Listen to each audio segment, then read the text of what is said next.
saya perhatikan beliau orang tokoh yang sangat terbuka dan mendengar pandangan pegawai punya awam.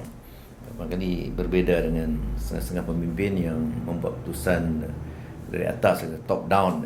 Beliau biasanya mendengar pandangan-pandangan dari akar umbi. Kalau dalam konteks Kementerian Pendidikan, pegawai yang disalurkan melalui sebahagian ataupun seperti saya Ketua Radio Pustaka. Jadi sumbangan perbincangan itu diperhitungkan oleh beliau untuk membuat satu keputusan dasar ataupun program penilaian dan sebagainya. Artinya beliau tidak bersikap elitis.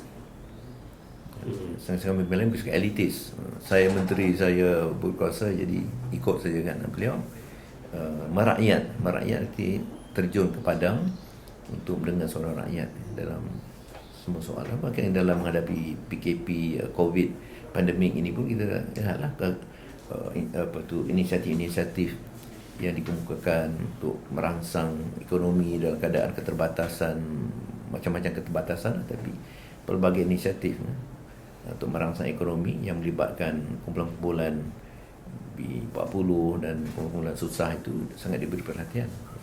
Bagi saya itu contoh kepedulian beliau tentang rakyat. Dan beliau sangat kurang, hampir-hampir tak ada pun membuat komen politik, walaupun dihentam kanan kiri berlalu-lalu oleh berbagai pihak. Beliau terus bekerja dan terus memberikan perhatian pada soal kebajikan rakyat. Jadi beliau sangat yakin dengan kajian-kajian dan pandangan kami lah, ahli bahasa, ahli pendidikan. Itu yang saya katakan penting. Pemimpin menghormati keahlian pakar. Agama serah pada orang agama. Bahasa, budaya, ekonomi, kita latihlah orang ekonomi untuk hal ekonomi kan. Itu kualiti itu saya lihat Tan Sri bagi saya mewarisi sikap Tun Razak lah. Tun Razak waktu itu begitu. Beliau sangat menghormati Quran pun menyebut begitu kan. Rujuklah pada ahli zikr, ahli fikir, orang yang ahli dalam satu bidang itu kan. Yang satu lagi yang nak saya sebut, kekuatan dan komitmen beliau dalam soal dasar negara itu kuat.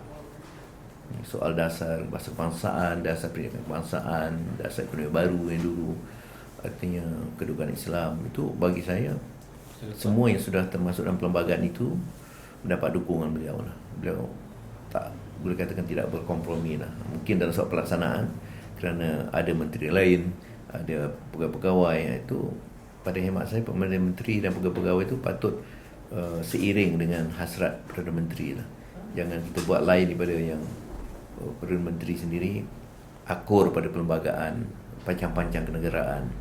Tapi barangkali ada menteri lain, ada pegawai yang tidak mematuhi peruntukan perlembagaan, sebagai contoh Akta Pendidikan, Akta Bahasa Kebangsaan.